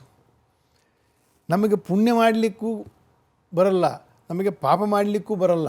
ಆದರೆ ಪುಣ್ಯ ಮಾಡಿ ಬೀಗ್ತೀವಿ, ಪಾಪ ಮಾಡಿ ದುಃಖಿಸ್ತೀವಿ. ಒಂದು ಸೋಜಿಗ. ನಮಗೆ ಎರಡೂ ಮಾಡಲಿಕ್ಕೆ ಸ್ವತಂತ್ರ ಇಲ್ಲ. ಆದರೆ ನಾನು ಮಾಡಿದೆ ಅನ್ನೋದು ಬಿಡಲ್ಲ ನಾವು. ನ ಋತೆ ತ್ವಕ್ರಿಯತೆ ಕಿಂಚನಾರೇ ಮಹಾಮರ್ಕಂ ಮಘವಂಚಿತ್ರಮರ್ಚ ಅಂತ ಅವನ ಹೆಸರು. ನ ಋತೆ ತ್ವಕ್ರಿಯತೆ, ಒಂದು ಕಣ ಕೂಡ ನನ್ನ ಸ್ವತಂತ್ರದಲ್ಲಿ ನಾನು ಯಾವ ಕರ್ಮವನ್ನು ಮಾಡಲಿಕ್ಕೆ ಇಲ್ಲ. ನೀನು ಮಾಡಿಸುವುದರಿಂದ ನಾನು ಮಾಡ್ತಾ ಇದ್ದೀನಿ. ಹಾಗಾಗಿ ಈ ಒಂದು ಗುರುವಿನ ಬೋಧೆಯ, ಶಾಸ್ತ್ರಗಳ ಬೋಧೆಯನ್ನು ಮನಸ್ಸಿಗೆ ತಂದುಕೊಂಡು ಶ್ರೀಕೃಷ್ಣನನ್ನು, ಹರಿಗುರುಗಳನ್ನು ನಾವು ಪೂಜಿಸ್ತಕ್ಕಂತಹ ಅಥವಾ ಅವರನ್ನು ಪ್ರಾರ್ಥನೆ ಮಾಡ್ತಕ್ಕಂಥದ್ದನ್ನು ಕೂಡ ನರಕಾಸುರನ ಸಂಹಾರದ ಒಂದು ಅಂತರಂಗ ಭಾಷೆ. ಇದು ನಮ್ಮ ಒಳಗೆ ತೊಳ್ಕೊಳ್ಬೇಕಲ್ಲ, ಅದನ್ನು ಕೂಡ ನೀನೇ ಮಾಡಬೇಕು. ಒಂದು ಪ್ರಸಿದ್ಧವಾಗಿರ್ತಕ್ಕಂಥ ಒಂದು ಪ್ರಸನ್ನ ವೆಂಕಟದಾಸರು ನರಕ ಚತುರ್ದಶಿಯ ಮೇಲೆ ಒಂದು ಹಾಡು ಬರೆದಿದ್ದಾರೆ. ಸಂದರ್ಭ ಅಂತಂತ ಹೇಳ್ತೇನೆ ಅಷ್ಟೇ. ಖಂಡಿತ ಗುರುಗಳೇ. ನರಕ ಚತುರ್ದಶಿ ಪರ್ವದ ದಿನ ಹರುಷಾದಿ ಪ್ರಕಟಾದನು ದೇವ. ನರಕ ಚತುರ್ದಶಿ ಪರ್ವದ ದಿನ ಹರುಷಾದಿ ಪ್ರಕಟಾದನು ದೇವ. ಶರಣಾಗತ ಜನ ವತ್ಸಲ ರಂಗ ಪರಮ ಭಾಗವತರ ಪರಿಪಾಲ. ಹಕ್ಕಿಯ ಹೆಗಲೇರಿ ಬಂದವಗೆ ನೋಡಕ್ಕ ಮನಸೋತೆ ನಾನವಗೆ ಅಂತ ಭಾಳ ತುಂಬ ಸುಂದರವಾಗಿರುವಂಥ ಹಕ್ಕಿಯ ಹೆಗಲೇರಿ. ಹಕ್ಕಿಯ ಅಂತಂದರೆ ಗರುಡನ ಹೆಗಲೇರಿ ಬಂದು ಆ ನರಕಾಸುರನನ್ನು ಸಂಹಾರ ಮಾಡಿದಂತಹ ಶ್ರೀಕೃಷ್ಣನೇ ಪಾಂಡವರ ಕೈಯಲ್ಲಿ ಕೊಲ್ಲಿಸಿದ ಅಂತಹ ಮಹಿಮೆಯನ್ನು ಕೊಂಡಾಡ್ತಿದ್ದೀನಿ. ನರಕ ಚತುರ್ದಶಿ ಪರ್ವದ ದಿನ ಹರುಷಾದಿ ಪ್ರಕಟ ಆದನು ದೇವ. ಅಂತೂ ಆ ರೀತಿಯ ಆ ಕೃಷ್ಣನ ಸ್ಮರಣೆ ಯಾಕಂದರೆ ಇದೆಲ್ಲ ನಾನು ಯಾಕೆ ಹೇಳ್ತಾ ಇದ್ದೀನಿ ಅಂತಂದರೆ ಇವತ್ತೆಲ್ಲ ಒಂದು ಹಬ್ಬ ಅಂತಂದರೆ ಸ್ನಾನ ಮಾಡು, ಹೊಸ ಬಟ್ಟೆ ಹಾಕು, ಪಟಾಕಿ ಹೊಡಿ, ಹೋಳಿಗೆ ಅಂಗಡಿ, ಇವಾಗಂತೂ ಬೆಂಗಳೂರು ಅಂಗಡಿಯಿಂದ ಹೋಳಿಗೆ ತೊಗೊಂಡು ಬಾ, ಇನ್ನು ಡ್ರೆಸ್ ಹಾಕು, ಇದೆಲ್ಲ ಬಹಿರಂಗ ಚೇಷ್ಟೆಯನ್ನೇ ಹಬ್ಬ ಅಂತ ಅಂದ್ಕೊಂಡು ಬಿಟ್ಟಿದ್ದಾರೆ. ಆಯಿತಾ? ಸಾಧು ಸಜ್ಜನರೋಳು ಇರುವುದೇ ಹಬ್ಬ, ವೇದಾಂತದರ್ಥವ ಕೇಳುವುದೇ ಹಬ್ಬ ಅಂತಾರೆ ಪುರಂದರದಾಸರು. ನಾವು ಒಂದು ಹಬ್ಬದ ಹಿನ್ನೆಲೆಯನ್ನು ನಾವು ಚಿಂತನೆ ಮಾಡಬೇಕು. ಆ ಚಿಂತನೆಯು ರಿಪಬ್ಲಿಕ್ ಕನ್ನಡದ ಒಂದು ಮೂಲಕ ಕಿಂಚಿತ್ತಾದರೂ ಆದರೆ ತಲುಪಲಿ ಜನಕ್ಕೆ ಅಂತ ನಾನು ಇದೆಲ್ಲ ಹೇಳ್ತಾ ಇದ್ದೀನಿ. ನಮಗೇನು ಜನಕ್ಕೇನು ದೀಪಾವಳಿ ಬಗ್ಗೆ ನಿಮಗೆ ಗೊತ್ತಿಲ್ಲ ಅಂತಂತ ಹೇಳ್ತಿಲ್ಲ, ಅಥವಾ ಬೇರೆ ಹಬ್ಬ ಹರಿದಿನಗಳ ಬಗ್ಗೆ ಗೊತ್ತಿಲ್ಲ ಅಂತ ನಾವು ಈ ಕಾರ್ಯಕ್ರಮ ಮಾಡ್ತಿರೋದಲ್ಲ. ಇವತ್ತು ಹೇಗೆ ಹಬ್ಬವನ್ನು ಆಚರಣೆ ಆಗ್ತಿದೆ ಅನ್ನೋದ್ರ ಬಗ್ಗೆ ಚೂರು ಗಮನ ಕೊಡಬೇಕು. ನಿಜ. ಇಂತಹ ಒಂದು ಮಹಿಮೆಗಳನ್ನು ನಾವು ಚಿಂತನೆ ಮಾಡಿಕೊಂಡು ಭಗವಂತನ ಕುಲದೇವರ ಗುರುಗಳ ಆರಾಧನೆ, ಮನೆಯಲ್ಲಿ ಹಿರಿಯರ ಪೂಜೆಯನ್ನು ಮಾಡಿ ಅವರಿಂದ ಆಶೀರ್ವಾದವನ್ನು ಪಡ್ಕೊಳ್ತಕ್ಕಂತಹ ಒಂದು ಹಿನ್ನೆಲೆ ಈ ನರಕ ಚತುರ್ದಶಿ. ಅವತ್ತು ತೈಲಾಭ್ಯಂಜನದ ಕಾರಣವನ್ನು ಕೂಡ ಹೇಳಿದ್ದೇನೆ. ಒಬ್ಬರು ಅನಿಷ್ಟ ವ್ಯಕ್ತಿ ತೀರಿಕೊಂಡರು ಅಂತಂದರೆ ಒಂದು ಅನಿಷ್ಟ ಪರಿಹಾರ ಆಯಿತು ಅಂತ, ಅದಕ್ಕೆ ತಲೆಗೆ ನೀರು ಹಾಕ್ಕೊಳ್ಳೋದು. ಆ ರೀತಿಯ ಒಂದು ನರಕ ಬಾಧೆಯನ್ನು ಪರಿಹಾರ ಮಾಡಿಕೊಳ್ತಕ್ಕಂತಹ ದಿನ. ಮತ್ತು ತೈಲಾಭ್ಯಂಜನೆ ಆಯುರ್ವರ್ಧನಂಚ ಅಂತಂತ, ಆಯಸ್ಸು ನಮಗೆ ವರ್ಧನೆ ಆಗ್ತದೆ ನಾವು ತೈಲ ಸ್ನಾನವನ್ನು ಮಾಡಿದರೆ ಅಂತಂತ. ಇದು ವಿಶೇಷ. ಮತ್ತು ಇದೇ ರೀತಿಯ ಕ್ರಮದಿಂದ ನರಕಾಸುರನ ಸಂಹಾರ ಇತ್ಯಾದಿಗಳನ್ನು ಚಿಂತನೆ ಮಾಡೋಕ್ಕಾಗೋದಿಲ್ವೋ, ಅದಕ್ಕೊಂದು ಇನ್ನೊಂದು ಪರಿಹಾರ ಹೇಳಿದ್ದಾರೆ ನಮ್ಮ ಶಾಸ್ತ್ರಕಾರರು. ರಾಮನ ನವಮಿಯಂದು ರಾಮನ ಪೂಜೆಯನ್ನು ವಿಶೇಷವಾಗಿ ಮಾಡಲಿಕ್ಕಾಗಲ್ವೋ, ಅಥವಾ ನರಕಾಸುರನ ಸಂಹಾರ ಅಥವಾ ಶ್ರೀಕೃಷ್ಣನನ್ನು ಎಲ್ಲ ಕಥೆಯನ್ನು ಓದಲಿಕ್ಕಾಗಲ್ವೋ, ಅದಕ್ಕೆ ಅಷ್ಟೋತ್ತರ ಸಾಧನೇಚ ಅಂತ ಹೇಳಿದ್ದಾರೆ. ಆಯಾ ದಿನದಲ್ಲಿ ಸಂಬಂಧಪಟ್ಟಿರತಕ್ಕಂತಹ ಅಷ್ಟೋತ್ತರಗಳಿದೆ.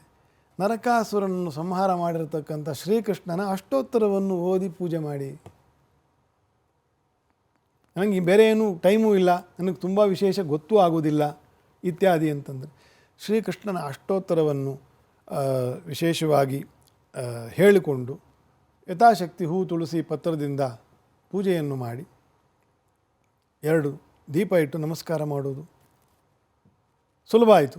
ಹೌದು. ಅದರಲ್ಲಿ ಈ ನರಕಾಸುರ ಸಂಹಾರಣ ಒಂದು ವಿಶೇಷವೂ ಕೂಡ ಆ ಅಷ್ಟೋತ್ತರದಲ್ಲೇ ಬರ್ತದೆ. ಆಯಿತಾ? ಅದು ಒಂದು ಇದಕ್ಕೆ ಪೂರಕವಾಗಿರ್ತಕ್ಕಂಥದ್ದು. ಇಷ್ಟು 2ನೆಯ ದಿನದ ವಿಷಯ. ಇನ್ನು ಮುಂದೆ ಏನಾದರೂ ನಿಮ್ಮ ಪ್ರಶ್ನೆ ಇದ್ದರೆ? ಖಂಡಿತ. ಇನ್ನು ಕೊನೆಯ ದಿನ ಅಂದರೆ ಈ ಬಲಿಪಾಡ್ಯಮಿ, ಕರಾವಳಿ ಭಾಗದಲ್ಲಿ ಬಲಿಯಂದ್ರ ಪೂಜೆ ಅಂತಲೇ ಮಾಡ್ತಾರೆ, ಬಲಿ ಕರೆಯುವಂಥ ಒಂದು ಪದ್ಧತಿ ಕೂಡ ಆ ಕಡೆ ಇದೆ. ಇನ್ನು ಬಲಿಪಾಡ್ಯಮಿಯ ವಿಶೇಷ ಅಂದರೆ ಬಲಿ ಚಕ್ರವರ್ತಿ ಬರ್ತಾನೆ ಅನ್ನುವಂಥ ಒಂದು ನಂಬಿಕೆ, ಅದರ ಹಿನ್ನೆಲೆ, ಅದರ ಮಹತ್ವ, ಆ ದಿನದ ಆಚರಣೆ ಹೇಗಿರಬೇಕು ಅನ್ನೋದನ್ನು ಸಂಕ್ಷಿಪ್ತವಾಗಿ ಹೇಳೋದಾದರೆ ಗುರುಗಳೇ. ಅಮಾವಾಸ್ಯೆಯು ಮಾರನೇ ದಿನ, ಚತುರ್ದಶಿ ಆದಮೇಲೆ ದೀಪಾವಳಿ ಅಮಾವಾಸ್ಯೆ ಅಂತಂತಾನೆ ಅವತ್ತು ವಿಶೇಷ.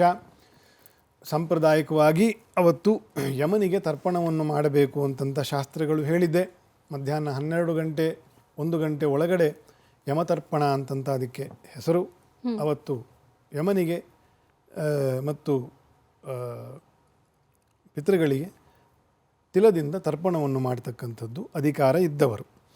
ಅದನ್ನು ಅವತ್ತು ವಿಧಿಸಲಾಗಿದೆ.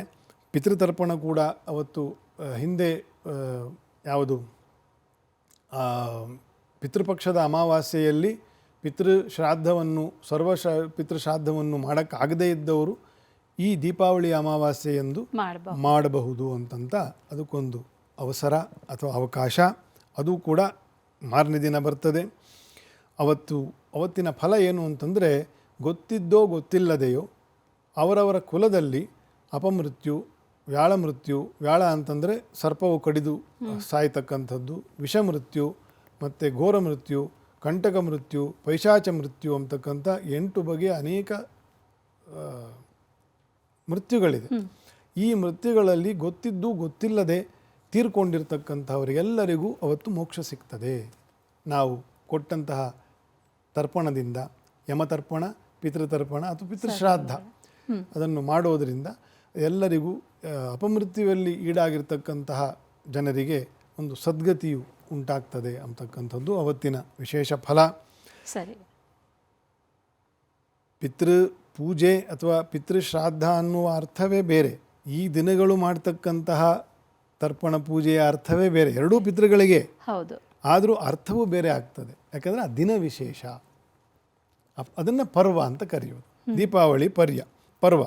ಅವತ್ತು ಬಲೀಂದ್ರ ಪೂಜೆ ಅಂತಂತ ನೀವು ಹೇಳಿದ ಹಾಗೆ ಅವತ್ತು ಸಂಜೆ ಬಲೀಂದ್ರನ ಮಂಡಲ, ಬಲಿ ಚಕ್ರವರ್ತಿಯ ಮಂಡಲವನ್ನು ಮತ್ತು ಮಾರನೇ ದಿನ ಬಲಿಪಾಡ್ಯಮಿಗೆ ಬೇಕಾಗಿರ್ತಕ್ಕಂತಹ ಪ್ರಿಪರೇಷನ್ಸ್ ಅಂತಂತೇನು ಹೇಳ್ತೀವಿ ಅವತ್ತು ಮಾಡಿ ಬೆಳಿಗ್ಗೆ ಬಲಿಯ ಒಂದು ಪೂಜೆಯನ್ನು ಮಾಡ್ತಕ್ಕಂಥದ್ದು. ಬಲಿ ಅಂತಂದರೆ ಪ್ರಹ್ಲಾದನ ಮೊಮ್ಮಗ, ವಿರೋಚನ ಅಂತಕ್ಕಂಥವನ ಮಗ, ವೈರೋಚನೆ ಅಂತಂತ. ಅವನು ಕೂಡ ಪ್ರಹ್ಲಾದನಂತೆಯೇ ಬಹುದೊಡ್ಡ ಪರಾಕ್ರಮಿ ಮತ್ತು ವಿಷ್ಣು ಭಕ್ತ. ಅವತ್ತು ಅವನು ವಾಮನರೂಪಿ ಪರಮಾತ್ಮ ಅವತಾರ ಮಾಡಿ ಅವನಿಂದ ದಾನವನ್ನು ಪಡೆದು ಅವನನ್ನು ಪಾತಾಳಕ್ಕೆ ರಕ್ಷಕನಾಗಿ ಕಳಿಸಿ ಮುಂದಿನ ಕಲ್ಪದಲ್ಲಿ ನೀನು ಇಂದ್ರನ ಪದವಿಯನ್ನು ನಿನಗೆ ಕೊಡ್ತೇನೆ. ಅಲ್ಲೊಂದು ಸಮಸ್ಯೆ ಆಯಿತು. ನಿನಗೆ ಇಷ್ಟೊಂದು ದೊಡ್ಡ ಪುಣ್ಯವನ್ನು ನೀನು ಸಂಪಾದನೆ ಮಾಡಿ ನಿನ್ನನ್ನು ಈಗ ಇಂದ್ರನನ್ನಾಗಿ ಮಾಡಿದರೆ ನಿನಗೇನಾದ್ರು ಫಲ ಕೊಡಲೇಬೇಕು. ಆಯಿತಾ? ಮೋಕ್ಷ ಕೊಡಲಿಕ್ಕೆ ನಿಂದಿನ್ನೂ ಸಮಯ ಬಂದಿಲ್ಲ, ನೀನು ಮೋಕ್ಷ ಕೇಳಿಲ್ಲ ಫಸ್ಟ್ ಆಫ್ ಆಲ್. ಆಯಿತಾ? ಈಗಿರೋ ಇಂದ್ರನೇನು ಮಾಡೋದು? ಮತ್ತೆ ಇಂದ್ರನನ್ನು ಮೀರಿಸ್ತಕ್ಕಂತಹ ಪರಾಕ್ರಮಿ ಅವ ಬಲಿ. ಹಾಗಾಗಿ ನಿನಗೆ ಅಲ್ಲಿಯವರೆಗೂ ಪಾತಾಳದ ಆಯೋಜನೆಯನ್ನು ಮತ್ತು ಅಧಿಕಾರವನ್ನು ಕೊಟ್ಟು ಅಲ್ಲಿ ನಿನ್ನ ಸ್ಥಾನವನ್ನು ಇಡ್ತೇನೆ ಅಂತ. ಅವಾಗ ಇನ್ನೊಂದು ವರ ಕೇಳ್ದ, ನಾನು ನಿನ್ನ ದಿನಾ ದರ್ಶನ ಮಾಡ್ತಾ ಇರಬೇಕು ಅಂತ. ಅದರಲ್ಲೂ ಒಂದು ತತ್ವ ಅಡಗಿದೆ. ಪಾತಾಳದಲ್ಲಿ ಇರೋದು ಬೇರೆ ವಿಷಯ. ಪಾತಾಳದಲ್ಲಿ ಹರಿಯ ಸನ್ನಿಧಾನ ಇಲ್ಲದೆ ಹೋದರೆ ಅಲ್ಲಿ ನಾನು ತಮಸ್ಸು ಅಂತಕ್ಕಂಥ ಒಂದು ಘೋರ ಸ್ಥಳ ಇದೆ ಪಾತಾಳದ ಕೆಳಗೆ. ಆ ತಮಸ್ಸಿಗೆ ಬಿದ್ದು ಹೋದ್ರೆ ನನ್ನನ್ನು ರಕ್ಷಣೆ ಮಾಡೋರು ಯಾರು? ಹಾಗಾಗಿ ಬಲೀಂದ್ರನು ವಾಮನಮೂರ್ತಿ ಪರಮಾತ್ಮನನ್ನು ನಿನ್ನ ದರ್ಶನ ದಿನ ಮಾಡ್ತಾ ಇರಬೇಕು ನಾನು ಅಲ್ಲಿದ್ದರು ಅಂತಂತ. ಹಾಗೆ ಆಗಲಪ್ಪ, ಒಂದು ಅಂಶದಿಂದ ನಾನು ಪಾತಾಳದಲ್ಲಿ ವಾಮನ ರೂಪಿ ನಾನು ನಿನಗೆ ದರ್ಶನ ಕೊಡ್ತೇನೆ ಅಂತಂತ ಅವತ್ತು ವರ ಕೊಟ್ಟದ್ದು. ಅವನನ್ನು ಪಾತಾಳಕ್ಕೆ ಕಳಿಸಿ ಅಲ್ಲಿ ವಾಮನನನ್ನು ವಾಮನ ಮಾನವವೇಶ ದೈತ್ಯ ಕುಲಾಂತಕ ಕಾರಣಭೂತ ಅಂತಂತ ಮಧ್ವಾಚಾರ್ಯರು ಹೇಳ್ತಾರೆ. ಆಯಿತಾ? ಇಂತಹ ಒಂದು ಸ್ಮರಣೆಗೆ ನಾವು ಬಲಿ ಪಾಡ್ಯಮಿ ಅಥವಾ ಬಲೀಂದ್ರ ಪೂಜೆ ಅಂತಂತ. ಮುಂದೆ ಅವನಿಗೆ ಇಂದ್ರ ಪಟ್ಟ ಸಿಗ್ತದೆ. ಅವನು ಈಗ ವಾಮನದೇವ ಮೂರ್ತಿಯ ರಕ್ಷಣೆಯಲ್ಲಿ ಅಥವಾ ಸೇವೆಯಲ್ಲಿ ಇದ್ದಾನೆ. ಅದರಿಂದ ನಮಗೇನು ಫಲ? ಇದು ಜಿಜ್ಞಾಸೆ. ಕೊನೆಯ ವಿಷಯ ಹೇಳಿಬಿಡ್ತೇನೆ. ಸರಿ, ಆಯಿತಾ? ನಾವೆಲ್ಲರೂ ಕೂಡ ಈ ಹಿಂದೆ ಇರಲಿಲ್ಲ ಅಂತಲ್ಲ. ನಾವೆಲ್ಲರೂ ಇವತ್ತೇನು 700 ಕೋಟಿ ಜನ ಇದ್ದೀವಿ ಈ ಭೂಮಿಯಲ್ಲಿ, ನಾವೆಲ್ಲರೂ ಈ ಹಿಂದೆಯೂ ಇದ್ದವರೇ, ಮುಂದೆನೂ ಬರ್ತೇವೆ, ನಾನಾ ಕಾರಣದಿಂದ ಬರ್ತೇವೆ. ಹಾಗೆಯೇ ಭಗವಂತನೂ ಎಲ್ಲೂ ಹೋಗಲ್ಲ, ತನ್ನ ನಾನಾ ರೂಪದಿಂದ ನಮಗೆ ಅನುಗ್ರಹ ಮಾಡಲೇಬೇಕು. ಆಗಲೂ ನಾವು ಮತ್ತೆ ಹುಟ್ಟುತ್ತೇವೆ. ಆಗ ಇವ ಇಂದ್ರ ಆಗಿರ್ತಾನೆ. ಯಾರು? ಈ ಬಲಿ ಇಂದ್ರ. ಈಗ ಬರೀ ಬಲಿ ಅಷ್ಟೇ, ಅವನು ಇನ್ನೂ ಇಂದ್ರ ಅಲ್ಲ. ಇದು ಬರೀ ಆಗ ಬಲೀಂದ್ರನಾಗಿರ್ತಾನೆ. ನೋಡಪ್ಪ, ಹಿಂದಿನ ಸಹಸ್ರಾರು ವರ್ಷದಲ್ಲಿ ನಾನು ಹುಟ್ಟಿದಾಗೆಲ್ಲ ನಿನಗೆ ನಮಸ್ಕಾರವನ್ನು ಮಾಡಿ ವಾಮನ ರೂಪಿ ಭಗವಂತನಿಗೆ ನಮಸ್ಕಾರ ಮಾಡಿದ್ದೇನೆ. ಹಾಗಾಗಿ ನನ್ನನ್ನು ನೀನು ವಿಶೇಷವಾಗಿ ರಕ್ಷಣೆಯನ್ನು ಮಾಡಬೇಕು, ನಿನ್ನ ಅನುಗ್ರಹ ನನ್ನ ಮೇಲೆ ಇರಬೇಕು ಅಂತ ಈಗಿಂದಾಲೇ ನಾವು ಟೋಕನ್ ಹಾಕಿಬಿಟ್ಟಿದ್ದೀವಿ ಅಂತ. ಸರಿ, ಅರ್ಥ ಆಗ್ತಿದೆಯಲ್ಲ? ಸರಿ ಗುರುಗಳೇ. ಈ ರೀತಿಯ ಅನೇಕ ಸಾಂಬಂಧಿಕವಾಗಿರ್ತಕ್ಕಂತಹ ಹಬ್ಬ ಈ ದೀಪಾವಳಿಯ ಸಾಲು. ಸರಿ ಗುರುಗಳೇ, ಸಾಕಷ್ಟು ಮಾಹಿತಿಯನ್ನು, ಅದರ ಜೊತೆಗೆ ವೈಜ್ಞಾನಿಕ ಕಾರಣಗಳನ್ನು, ಮಹತ್ವವನ್ನು ಎಲ್ಲವನ್ನು ಕೂಡ ಬಹಳ ಸಂಕ್ಷಿಪ್ತವಾಗಿ ತಿಳಿಸ್ಕೊಟ್ರಿ. ದೀಪಾವಳಿ ಹಬ್ಬವನ್ನು ಯಾವ ರೀತಿ ಆಚರಣೆ ಮಾಡಬೇಕು ಅನ್ನುವಂಥ ವಿಚಾರದ ಬಗ್ಗೆಯೂ ಕೂಡ ತಿಳಿಸ್ಕೊಟ್ರಿ. ಧನ್ಯವಾದಗಳು ಗುರುಗಳೇ. ಅನೇಕ ಧನ್ಯವಾದಗಳು. ಒಳ್ಳೆಯದಾಗಲಿ. ಇದಾಗಿತ್ತು ದೀಪಾವಳಿ ವಿಶೇಷ. ನೋಡ್ತಾ ಇರಿ ರಿಪಬ್ಲಿಕ್ ಕನ್ನಡ, ಇದು ನಿಮ್ಮ ಧ್ವನಿ.